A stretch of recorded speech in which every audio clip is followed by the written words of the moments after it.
What's Gregorian chant and what's its purpose? Hello, my name is Gabriel Mazon, and that video is really necessary for Catholics that hold up onto tradition. I'm a Gregorian chant singer and teacher and also an organist. So those things that I talk about today are based not on my opinion, but also in my opinion and experience, but most of all, it is based on the documents of the Church and its tradition, saints, and writings, right? So let's talk about it.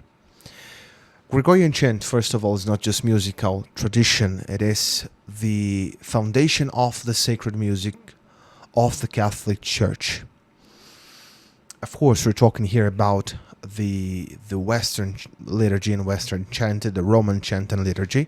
We're not talking about the Eastern liturgy, and it has its own chants also. And I'm not talking about the Orthodox Catholics. I'm talking about the Eastern Rites Roman Catholics, right? In the sense that those that are connected to the pontiff, right? So the Gregorian chant carries an unparalleled spiritual depth within it, because it represents the accumulation of spirituality and deepening of the faith through generations of saints and theologians, and also musicologists, right? The Pope Pius X also talks about the Gregorian chant as being the supreme model of the Catholic Church for chant, for music.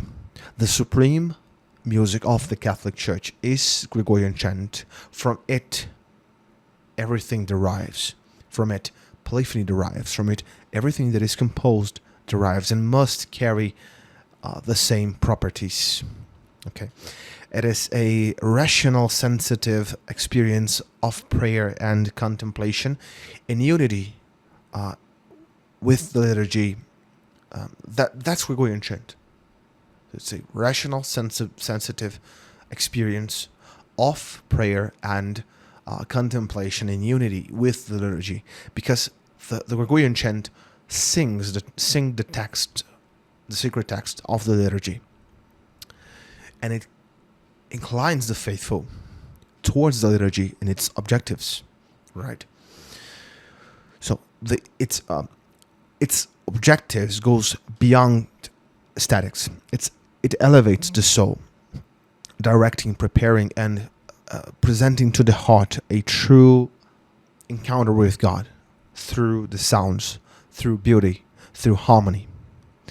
The same harmony that we found in creation, the creation of God, is found in Gregorian chant, the same harmony.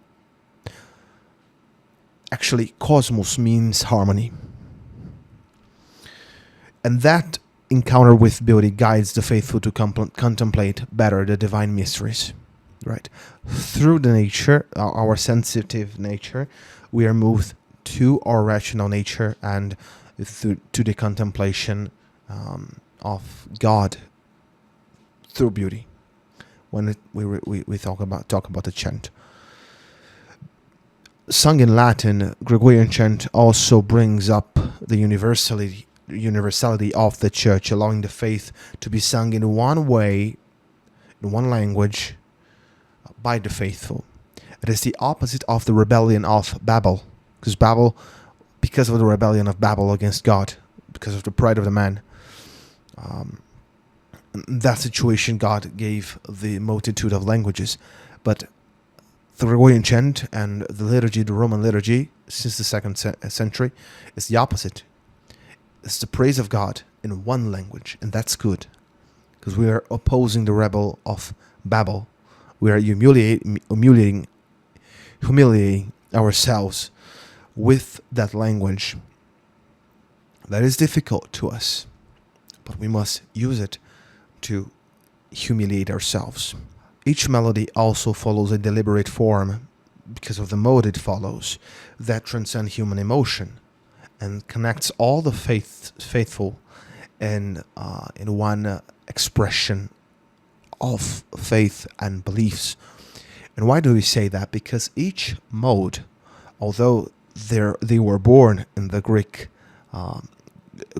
with the Greek philosophers, right, and musicologists,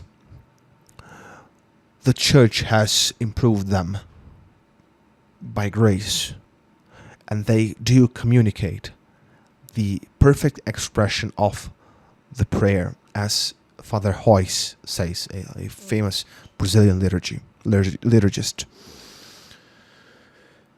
Gregorian chant, although a liturgical ornament for the sacred texts, shares the same objectives of the liturgy, the glory of God and the sanctification of the faithful.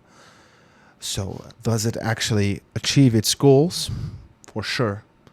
It gives glory to God, being the golden jewelry of music. It's just really perfect. And also because it inclines the soul of the faithful through the external worship into the internal worship. And by doing that, through that rational sensitive experience, it elevates the soul from the sensibility to the rational, in where the faithful praises God the best. Today, more than ever, rediscovering the Gregorian chant is connect to ourselves again, to the roots of faith and liturgy. As Pope Benedict XVI said, what's holy for the past generations remains holy for us. If you want to learn how to sing the Gregorian chant, go to the description below and contact me for some classes. My name is Gabriel Mazon. Thank you.